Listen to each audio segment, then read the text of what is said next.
안녕하세요. 네, 만나서 반갑습니다. 저는 춘천에 있는 한국 아나베프티스트 센터에서 총무로 일하고 있는 문선주입니다. 제가 평신도 교회로서 많은 경험과 연구와 실험을 하신 귀한 교회에 방문하게 되어서 굉장히 영광스럽고 또 한편으로는 떨립니다. 근데 이렇게 이름처럼 한국 교회에 새로운 길을 내신 분들을 직접 제가 한 분 한 분 이렇게 뵙게 되어서 또 너무 영광스럽게 생각되고 좀 감격스러운 마음이 있습니다.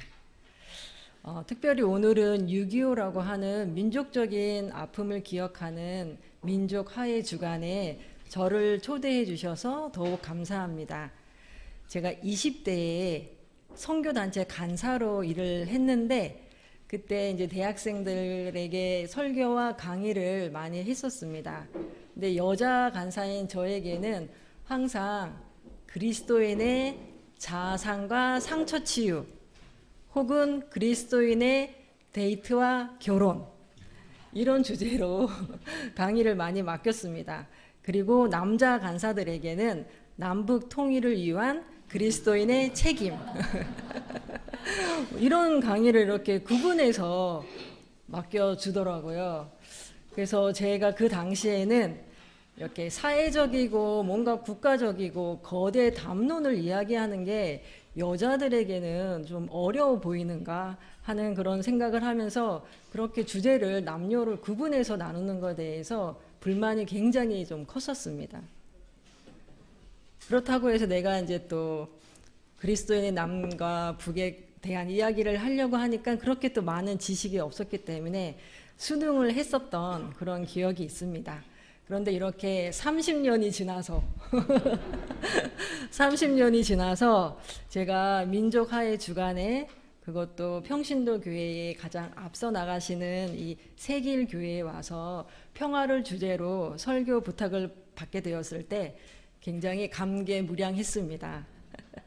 그 이유는 제가 이제 드디어 이렇게 거대 담론의 주제를 맡을 수 있는 그런 사람이 됐다라는 그런 성취감이 아니고 여성으로서 오랫동안 이렇게 다루었던 인격적이고 정서적이고 미시적인 주제를 통해서도 민족 화해나 평화에 대해서 이야기하고 또 세상을 해석할 수 있는 접근법에 사람들이 다가왔다라는 그런 깨달음이 있었기 때문입니다.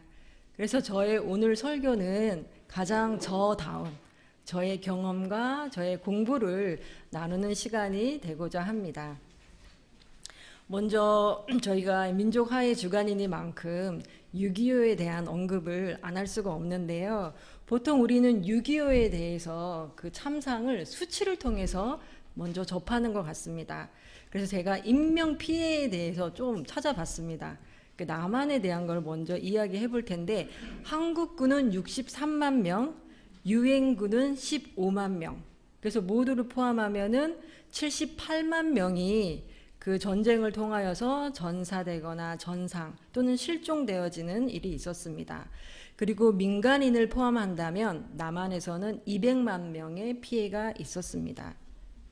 그리고 인명피해 못지않게 물적 피해도 있어서 우리나라 전역에 부산에 있는 교두보를 제외하고 전국이 전쟁터가 되었다고 이야기합니다. 그리고 38선, 제가 살고 있는 동네거든요, 강원도.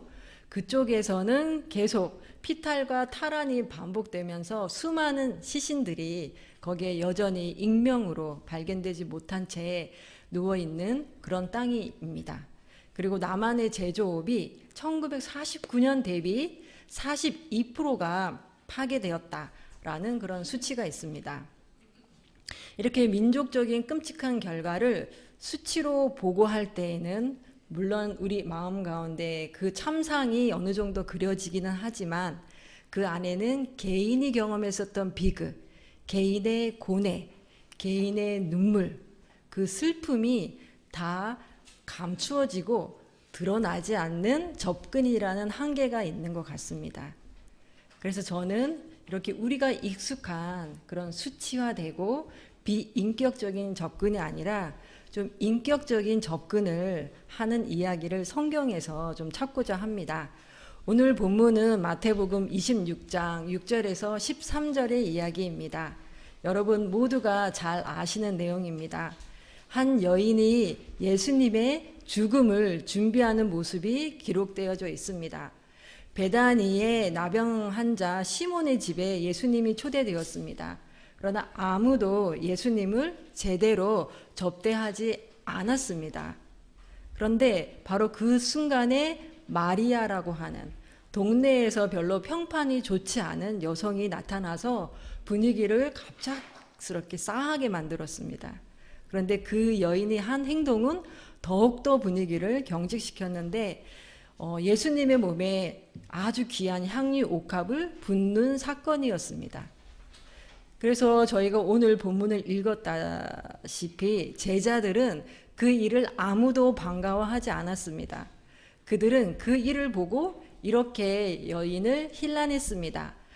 가난한 자를 돕는데 사용했다면 좋았을 것이다 라고 아주 굉장히 실리적인 계산법을 가지고 그 여인의 행동을 평가하고 판단했습니다. 예수님의 남자 제자들은 수차례 예수님의 죽음과 부활에 대한 예고를 들었습니다.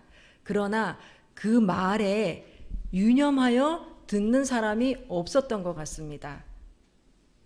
그래서 그들은 예수님이 오늘 본문의 전 문맥에서도 자신의 죽음을 예고하시는 부분이 나오고 있음에도 불구하고 그 말은 전혀 머릿속에 들어있지 않습니다. 그들의 관심은 예루살렘에 입성하실 예수님이 곧 영향력을 발휘하는 중요한 인물이 될 것이고 혹은 유대인을 다스릴 수 있는 왕이 될 것이라는 기대를 잔뜩 가지고 있었고 그 예수님의 영향력을 통하여서 예수님 옆에서 오랜 시간을 함께했던 자신들에게 떨어질 콩고물에 굉장히 관심이 가 있었기 때문에 예수님의 말에는 귀 기울이지 않았고 예수님의 심정에는 더욱더 관심이 없었습니다. 그랬기 때문에 향유를 쏟아부은 여인을 향하여서 그 향유는 오늘날 돈으로 계산한다면 1년치 직장인의 연봉이라고 합니다. 그래서 최저시급으로 계산했을 때에도 2,500만 원에 상당하는 그렇게 다 되는 그 기름을 예수님 한 분에게 쏟아 부은 것입니다. 그래서 경제관념에 뛰어난 제자들이 볼 때에는 이것은 정말로 낭비고 허비였습니다. 그러나 그들은 이렇게 빠른 경제관념은 장착하고 있었지만은 예수님의 고뇌, 예수님의 외로움, 예수님의 고통에는 관심이 없는 공감 능력은 장착하지 않은 그런 사람이라는 것을 볼 수 있습니다. 그래서 마가복음, 우리가 읽지 않은 마가복음 10장에는 제자들이 어떤 대화까지 했는지가 기록이 되어져 있는데 그들은 예수님의 좌편 혹은 우편에 앉기 위해서 서로 서열을 경쟁하고 다투는 대화를 한 것을 볼 수 있습니다.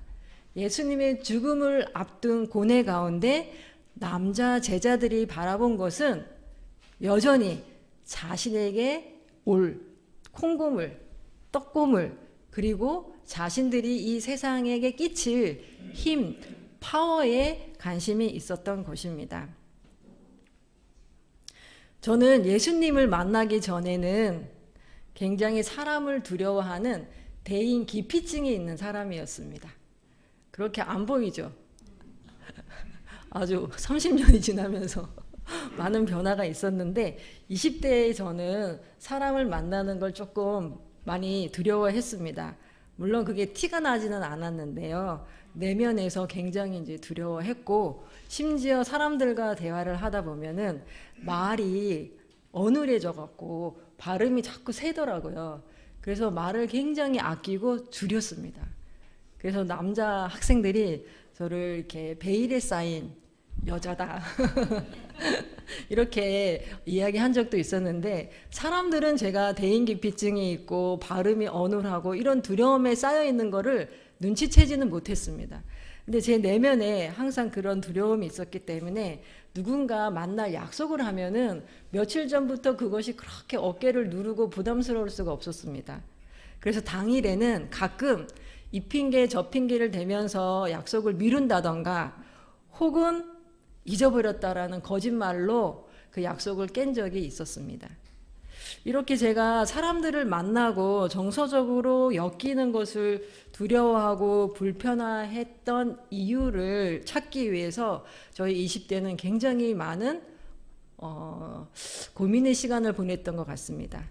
그래서 그 고민의 시간을 돌고 돌아서 제가 도착한 정착지는 저희 원 가정의 문제에서 기인했다라는 것을 나름대로 발견을 했는데, 저희 아버지가 제가 어렸을 때부터, 제가 기억할 수 있는 최고의 어렸을 때부터 그 20대 때까지 계속 외도를 하셨습니다. 그때 이 외도라는 말은 제가 입에 담을 수 없는 너무나 가장의 큰 수치고 부끄러움이고 비밀이었었습니다. 그렇기 때문에 저는 이 수치를 절대 발설하면 안 된다. 그리고 아빠의 외도, 부모님의 부부싸움을 다른 사람들에게 들키면 안 된다라는 생각으로 굉장히 행복한 척, 굉장히 밝은 척 연기를 했기 때문에 사람을 만나는 게 그렇게 힘들었던 것입니다. 내 자신이 되어본 적이 없었던 거예요. 그래서 저는 정말 20대 때 내가 무엇을 좋아하는 사람인지, 내가 무엇을 잘하는 사람인지 이런 것에 대해서 생각해보지 않았고, 항상 다른 사람들에게 맞추기 위해서, 다른 사람들에게 인정받기 위해서 내 감정을, 내 느낌을 항상 무시했었던 기억을 할 수 있습니다. 근데 그렇게 정직하지 않은 관계로 인한 스트레스가 굉장히 컸었습니다. 그래서 이제 대인 기피증이 생기고 말이 자꾸 어눌해지고 발음이 잘못되는 것들을 경험했던 것입니다. 저는 그 아버지에 대한 증오가 사춘기 내내 굉장히 폭발 직전으로 이렇게 쌓여 있었습니다. 그래서 고3이 되었을 때 보통 벽에다가 사전 팔기, 아니죠, 사전 팔기가. 왜 말이 헛나오지? 4시간 자면은 붙고, 5시간 자면 떨어진다. 그게, 사당 오락. 사당 오락, 이런 거를 붙여놓잖아요. 근데 저는 그런 걸로는 충분하지 않았습니다. 그래서 제가 벽에다 붙인 거는 영어였어요. I hate my father very much. 그렇게 벽에다 붙여놨어요. 저희 아버지가 또 학문이 좀 있으셨던 분이라서 그거를 이해하셨고 알고 있는 문구였지만, 아버지가 몇 번 떼라고 얘기했는데 절대 떼지 않았습니다. 왜냐하면 증오가 가시고 싶지 않았기 때문이에요. 제가 증오가 이게 제 안에 있어야지 뭔가 이렇게 에너지가 생기고 공부를 해야 되는 목적과 목표도 생기는 것 같고, 또 우리 엄마를 이렇게 울리고 가족을 불행하게 만드는 아버지에 대한 어떤 복수를 할 수 있을 것만 같았기 때문에 그 벽에 붙인 글을 떼지 않았습니다. 그때 저에게 있어서 삶의 중요한 어떤 기준은 옳고 그름의 문제였습니다. 아버지는 절대 자녀들에게 해서는 안 될 일들, 가족에게 해서는 안 될 일들을 했고, 저의 사춘기의 모든 삶은 아버지 때문에 엉망진창이라는 생각을 가지고 있었습니다. 그리고 또 한 스토리를 들려드리겠습니다. 아마 제 또래, 제가 이제 20대 그리고 30년이 지났다 이런 얘기를 했기 때문에 제 또래가 딱 나오실 텐데, 제 또래나 또 그 이상이신 분들은 방공교육이 어떠했는지 잘 기억하실 겁니다. 우리나라 방공교육은 아주 철저했습니다. 그래서 수상한 사람을 보면은 바로 경찰에 신고하라는 교육을 잘 받았고, 제가 살고 있던 강원도는 더 심했습니다. 강원도는 삐라가 늘 산에 올라가면 있었고, 또 굉장히 그 한팔선 또는 휴전선하고 가까운 경계였기 때문에 항상 선생님들이 저희들에게 간첩에 대한 이야기를 자주 했었습니다. 근데 제가 초등학교 2학년 때 학교에서 맨날 듣던 간첩과 너무나 닮은 사람을 발견했습니다. 길거리를 가고 있는데 여러분들은 교과서에서 어떤 사람을 간첩으로 기억하고 있는지 모르겠는데 제가 기억하는 간첩의 모습은 바바리 코트를 입고 중줄 모자를 쓰고 약간 이렇게 눈을 가린 채 서류 가방을 들고 있는 사람이었는데 그 모습이랑 너무나 똑같은 사람을 길거리에서 발견을 한 겁니다. 그래서 제가 초등학교 2학년 때 바로 경찰서로 달려갔어요. 경찰서로 달려가서 간첩을 봤다. 그리고 이제 경찰 분에게 신고를 했습니다. 그랬더니 제 이야기를 굉장히 진지하게 들어주셔서 경찰이 막 그 아저씨에게 달려갔어요. 그리고 저는 사태가 어떻게 되는가 하고 좀 멀리서 지켜보았습니다. 그런데 몇 분 지나서 그 경찰이 저에게 웃으면서 다가왔습니다. 경찰이 아니야. 아니, 간첩이 아니야. 라고 이야기를 해줬는데 저는 그때 그 멘붕을 잊을 수가 없습니다. 왜냐하면 교과서에 나와 있는 간첩 인상이랑 너무나 똑같은데 그 사람이 간첩이 아니라는 게 이해가 되지가 않았던 것입니다. 근데 어린아이도 이렇게 사람을 의심하고 그 사람에 대해서 의심의 눈초리로 보는 게 연습되어져 있는 교육이었습니다. 근데 우리 사회는 그런 게 격려가 되고 그런 게 너무나 정당화되어지는 살벌한 사회에 오랫동안 그렇게 놓여 있었습니다. 그래서 자유롭게 생각할 수 있는 정신의 영역까지 감시를 받았습니다. 약간의 상이한 점이라도 발견되면은 색깔론이 바로 대두되면서 빨갱이라고 하는 프레임이 씌워지고 사회에서 매장되어지는 그런 무시무시한 경험들을 우리가 기억합니다. 그래서 국가 안보라고 하는 정당성이 그 어떠한 것보다도 중요한 정당성이 되었습니다. 이렇게 폭력적인 구조 안에서 우리의 증오심, 어떤 다른 점을 향한 적개심, 이런 것은 언제나 정당화되어질 수 있는 그런 문화에 길들여져 있었던 것입니다. 지금 우리 사회는 어떻습니까? 지금 우리 사회는 정말로 아주 극세분화되어져 있는 나노사회라고 불릴 만큼 공동체성, 뭔가 공동분모를 발견하는 것이 더 어려워져 있는 사회에 봉착해 있습니다. 그래서 관계가 단절되어져 있고 소통이 원활하지 않은 이런 나노 사회에서는 어떤 사회적 현상이 드러나냐면 정말 타자, 정말로 내가 모르는 상이한 점을 가지고 있는 사람에 대한 혐오라든가 적개심이라든가 배제라든가 이런 현상이 두드러지면서 우리 사회는 원하지 않지만 저절로 양극화 현상으로 지금 치닫고 있는 것들을 발견할 수 있습니다. 오늘 기도회에서도 말씀해 주셨는데 정말로 우리나라에는 장애인이라든가 또는 이주민이라든가 여성이라든가 소수자라든가 가난한 사람이라든가 이런 사람들이 점점점 이 사회에서 이해받지 못하는 혐오와 배제의 대상이 되고 있는 것을 볼 수 있습니다. 예전에 교회, 교인 그랬으면은 우리는 다 공동 분모가 있는 안전한 지대다, 안전한 사람이다 라는 생각을 가지고 있었습니다. 근데 어느 순간부터 우리는 교회다, 교인이다, 그럴수록 더 마음속에 조심해야 된다는 생각을 갖는 그런 경각심을 우리 내면에서 발견하게 되어집니다. 이제는 우리가 공동분모를 발견하기 힘들고 이 사회가 정치적인 견해에 따라서 또는 사회를 해석하는 이해에 따라서 갈기갈기 찢어져 있다는 것을 발견하게 됩니다. 이 문제는 남북 간의 관계에도 당연히 영향을 미칩니다. 그래서 우리 젊은 세대에는 더 이상 평화와 통일에 대한 이야기를 말하지 않습니다. 그리고 남한에 와 있는 탈북민들이 이 남한 사회에서 얼마나 적응하기가 힘든지 우리가 또 발견하게 되는데 그 부적응을 가장 잘 보여주는 수치가 자살률입니다. 우리나라가 자살률이 세계 1위입니다. 그런데 이 안에 있는 탈북민들의 자살률은 그 자살률의 3배입니다.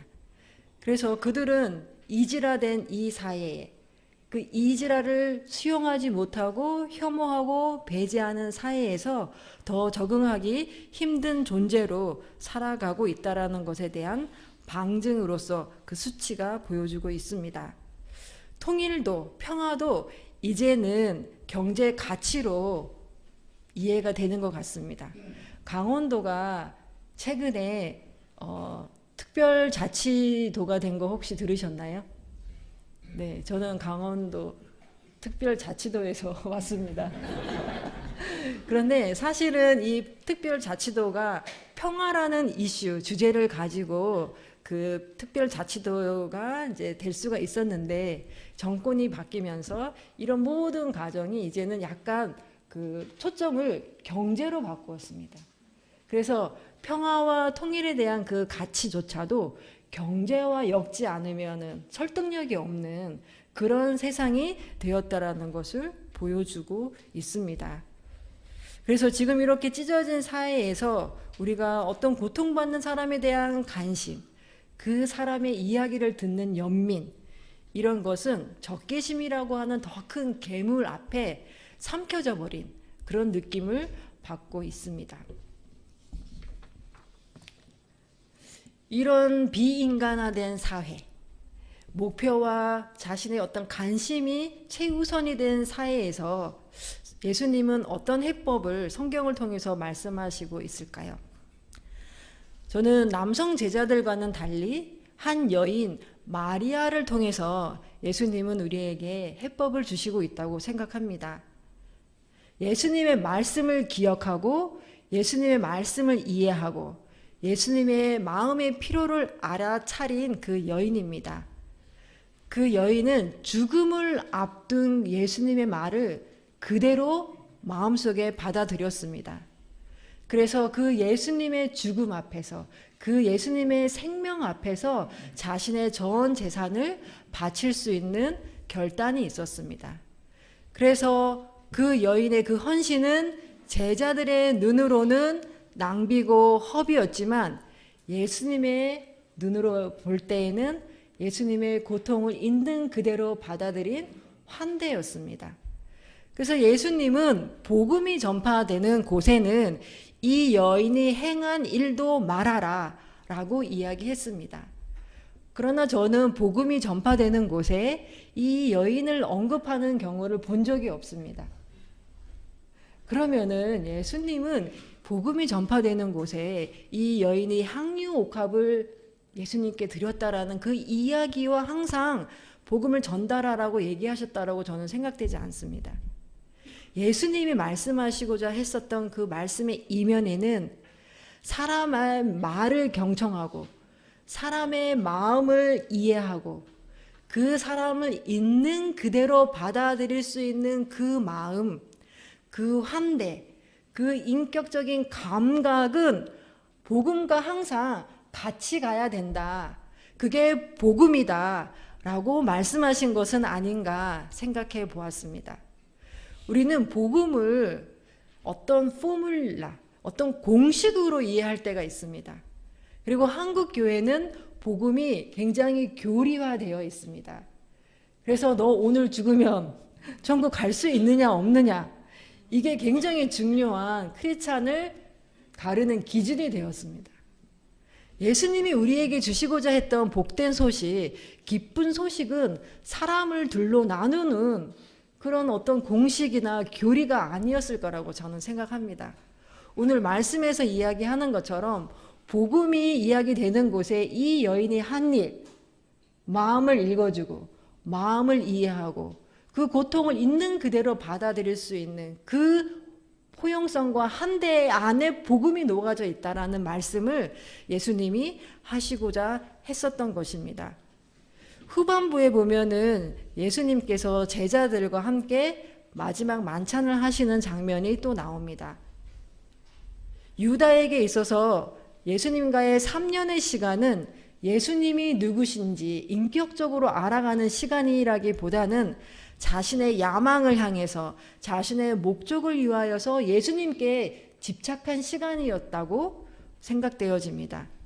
그렇기 때문에 자신이 투자한 3년의 시간이 무로 돌아가는 이 순간에 그는 예수님의 무능력 앞에 배반이라고 하는 태도로 반응을 합니다.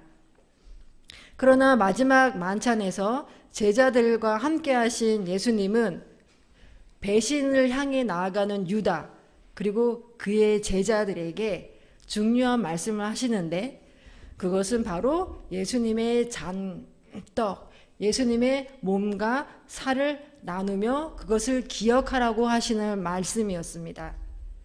이것은 이제 한국 교회에서 굉장히 중요한 예전이 되었습니다.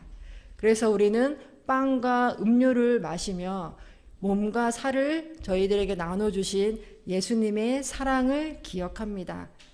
그러나 저는 그 예전 형식과 의식 너머에 있는 예수님이 우리에게 주시고자 하셨던 것들을 기억하고 싶습니다. 그것은 예수님의 생명, 예수님의 인격, 그것을 주신 행위였습니다. 그리고 죄인인 우리를 있는 그대로 받아주신 환대였습니다. 이것을 예수님은 우리가 기념하라고 말씀하셨던 것입니다. 예수님이 우리에게 주신 복음은 바로 있는 그대로 사람들을 환대하고 수용하고 그들의 말을 듣고 받아들이는 것이 생명이라고, 복음이라고 말씀한다는 생각을 하게 합니다. 오래전에 저는 스위스 의사인 폴 트루니에가 쓴 여성 그대의 사명이라는 책을 읽고 굉장히 위로를 받았습니다. 제가 남자 간사와 여자 간사에게 다르게 강의를 맡겼다고 말씀드렸잖아요. 굉장히 불평불만이 많이 있었는데 그 책을 읽으면서 위로를 받았어요. 그 책은 여성성이 남성성에 비해서 열등하다고 느끼고 있는 사회를 향하여서 도전했던 책입니다.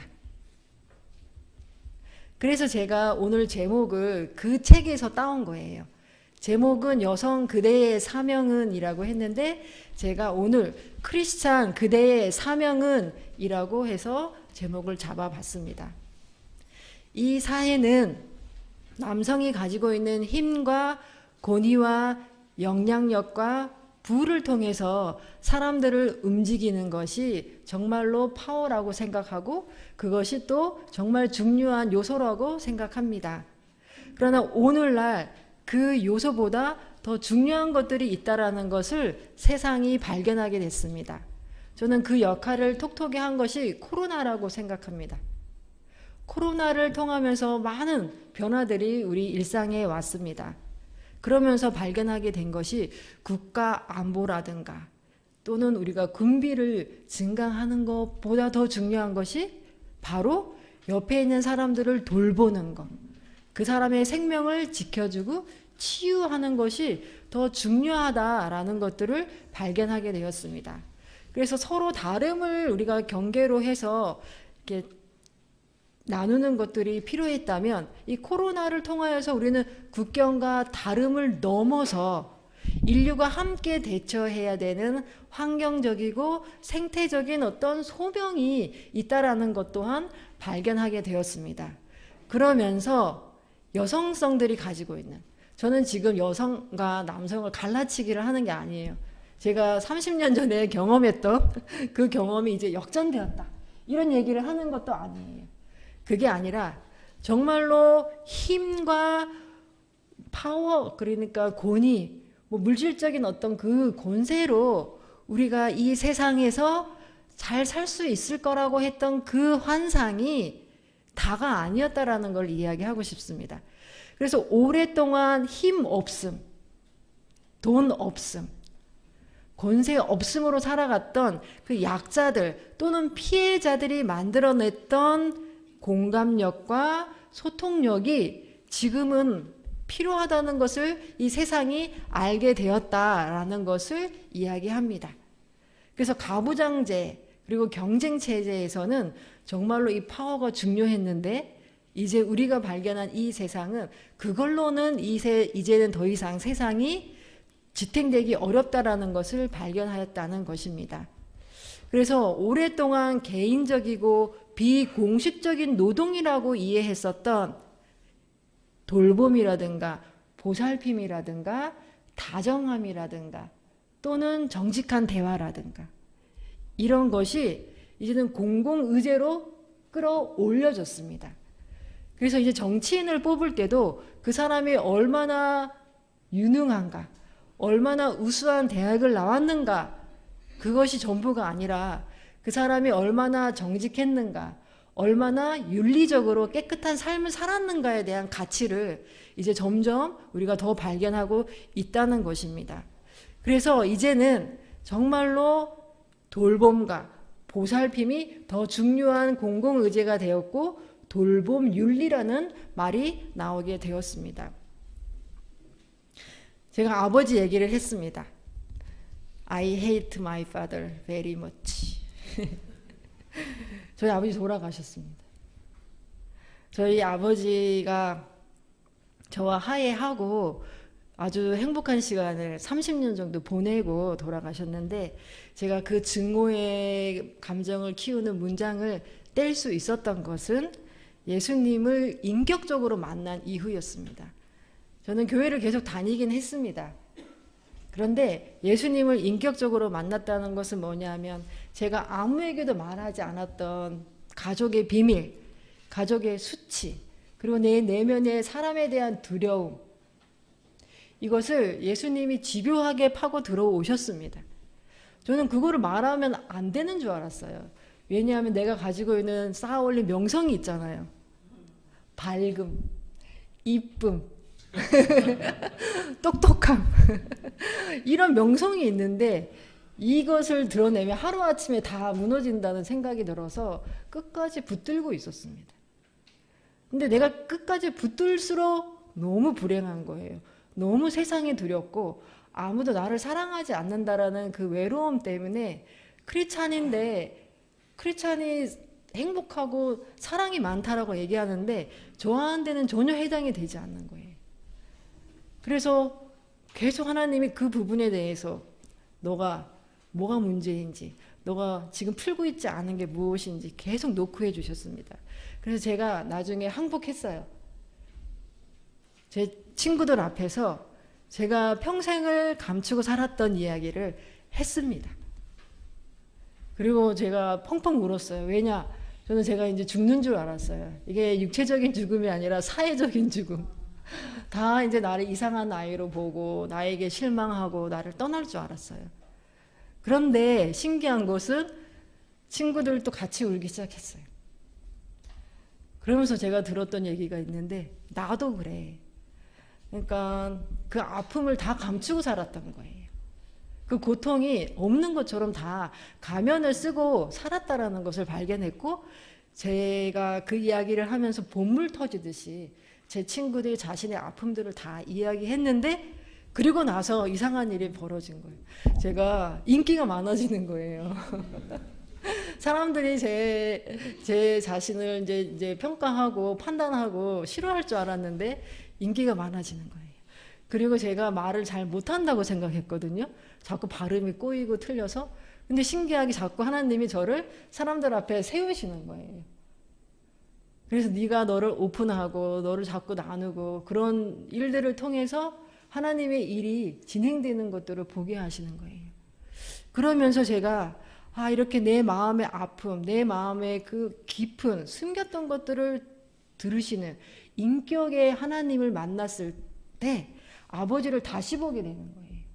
저는 아버지가 외도하고 바람 피우고 돈을 딴 데다 쓰고 가족에 대해서 돌보지 않는 무심한 아버지, 무정한 아버지, 이런 아버지로만 보였다가 그 아버지가 가지고 있는 서사가, 그 아버지가 가지고 있는 아픔이 있다라는 것들이 보이기 시작하는 거예요. 저희 아버지는 어렸을 때부터 작은 집에 얹혀 살았다고 하시더라고요. 그래서 물론 친척이긴 했지만 작은 아버지가 아버지가 아니고 부모가 아니었기 때문에 계속 눈칫밥을 드시고 살았던 거예요. 그래서 아버지 안에도 많은 두려움과 걱정과 분노와 염려가 있었고 그거를 어떻게 표출해야 될지 그 두려움을 어떻게 다루어야 될지 몰라서 아버지가 나름대로의 우울증 또는 공황장애를 가지고 있으셨던 건데, 그때는 그런 불편한 감정, 두려움을 명명해 줄 말이 없었어요.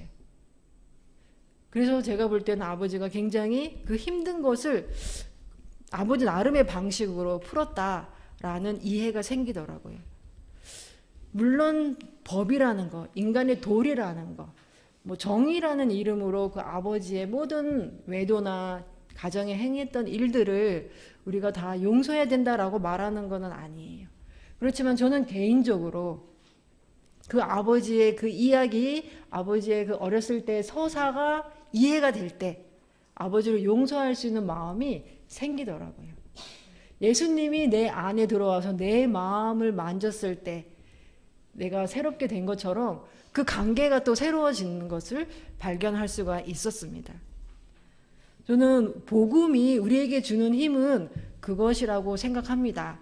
율법이나 또는 인간의 법으로 접근했을 때에는 죄인이 많습니다.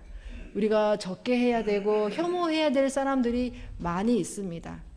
그러나 그들 안에 있는 사람의 감정, 우리가 공히 느끼고 있는 두려움과 공히 느끼고 있는 아픔이 그들 안에 있다라는 것들을 발견하게 되면은 우리가 학교 교육을 통해서 미지의 대상에 대하여 갖고 있었던 두려움 또는 혐오, 배제 이런 것들이 변화가 되어서 마음속에 있는 증오와 두려움이 녹고 대화하고 싶은 마음, 소통하고 싶은 마음, 그들에 대해서 알고 싶은 마음이 생긴다는 것을 발견했습니다. 제가 설교 초반에 남한이 어떤 피해를 입었는가 숫자로 얘기했는데 이번에는 북한이 어떤 피해를 입었는가 한번 이야기해 볼게요. 그곳에도 전쟁의 아픔이 있습니다. 북한군은 80만 명이, 그리고 중공군은 123만 명이, 그래서 총 203만 명이 이렇게 그 인명 피해를 입었습니다. 그래서 민간인을 총 포함하면은 330만 명이 피해를 입었고, 그것은 우리 남한에 비해서 훨씬 더 많은 피해였습니다. 그리고 평양에는 40만 명이 그 당시에 살았다고 하는데 그 땅에 쏟아진 폭탄이 40만 톤입니다. 그러면 1인당 1만 톤의 폭탄을 안고 그 도시 자체가 파괴되었다라는 이야기입니다. 우리는 이렇게 수치를 통해서도 그들이 경험했었던 고통과 비극에 대해서 놀라게 되지만 그들 한 명 한 명이 가지고 있는 서사를 듣게 된다면 그들이 느꼈을 두려움, 상실감, 그것들이 훨씬 더 가까이 다가오는 것들을 보게 됩니다. 그래서 학교 교육을 통해서는, 이념 교육을 통해서는 북한의 머리가 뿔나고 험악한 인상을 가지고 있는 괴물이 사는 줄 알았습니다. 그러나 우리가 갖고 있는 두려움, 우리가 갖고 있는 인생에 대한 어떤 그런 염려와 똑같은 선상에서 그들을 보니까 그들에게는 또 다른 이야기가 공통 분모로 우리에게 있다라는 것을 볼 수가 있습니다. 그래서 메노나이트는 그 MCC라고 하는 구제 기관을 통하여서 북한에 아주 오랫동안 구제 사역을 하고 있는데 원칙이 있습니다. 그것은 뭐냐면 그곳에 돈과 물자만 보내지 않는다는 거예요. 사람이 꼭 가서 그들을 확인하고 그들과 대화하고 소통하고 그들의 이야기를 들어오는 관계 중심으로 그들과 그 북한과 교류를 하고 있습니다. 그래서 그 북한은 제재가 초반에 심하지 않을 때, 다른 많은 어떤 기관들이 끊어져 나갈 때에도 메노나이트의 MCC라고 하는 그 구제기관만큼은 문을 열어줬습니다. 왜냐하면 그들이 온 것은 관계였기 때문이었습니다. 오늘날 굉장히 많은 산적한 문제가 있습니다. 세상은 전쟁과 갈등의 소식으로 가득하고 마치 곧 이 세상은 정말로 멸망할 것 같은 위기감이 고조되고 있습니다. 우리나라도 항상 전쟁의 위협, 핵 문제의 위협으로부터 자유하지 않습니다. 이런 위기 가운데에서 정말 세상에 필요한 복음은 나와 너, 우리와 너희들로 가르는 그런 교리화된 공식화된 복음이 아니라고 저는 말씀드리고 싶습니다. 이런 차갑고 비인격적인 세상 속에서 우리가 말해야 되고 우리가 살아내야 되고 실천해야 되는 복음은 우리의 인격, 내 자신의 삶, 나라고 하는 정체성이 그대로 담겨져 있는, 그래서 내 자신을 오픈하고 내어줄 수 있는, 그래서 반대로 상대방이 어떠한 삶을 살았는지, 상대방은 어떤 마음을 가지고 있는지 그들을 향하여서 열고 또 그들과 대화하고 품어주고자 하는 그런 환대의 복음이 필요하다라고 말씀드립니다. 그럴 때 우리 사회에 만연된 혐오와 또는 양극화 현상을 극복할 수 있고, 더 나아가서 깊은 이질감으로 두동강이나 있는 북한에 대한 증오도 녹일 수 있다라고 생각합니다. 마리아라고 하는 작은 여성, 그 동네에서 평판이 좋지 않았던 그 여성은 예수님에게 칭찬을 받았습니다. 인간을 향한 관심과 돌봄과 환대 때문이었습니다. 예수님은 복음에 그것이 반드시 녹아져 있어야 된다고 말씀하셨습니다. 이 세상은 힘과 경제의 원리로 문제를 해결하려고 했다가 큰 암초를 만났습니다. 이제 우리는 말과 마음에 귀를 기울이는 관계의 복음, 사람을 있는 그대로 품을 수 있는 환대의 복음으로 살아갈 수 있기를 바랍니다. 우리의 삶이 곧 복음의 메신저입니다. 기도하시겠습니다. 하나님 감사합니다. 오늘 귀한 세길교회에서 복음이 어떠한 모습이어야 되는지 마리아를 통하여 말씀해 주셔서 감사합니다. 우리가 마리아의 그 삶을 항상 기억하면서 우리 자신을 열고 다른 사람들을 있는 그대로 수용할 수 있는 환대의 복음을 실천할 수 있는 교회 되게 하여 주시옵소서. 예수님 이름으로 기도합니다. 아멘.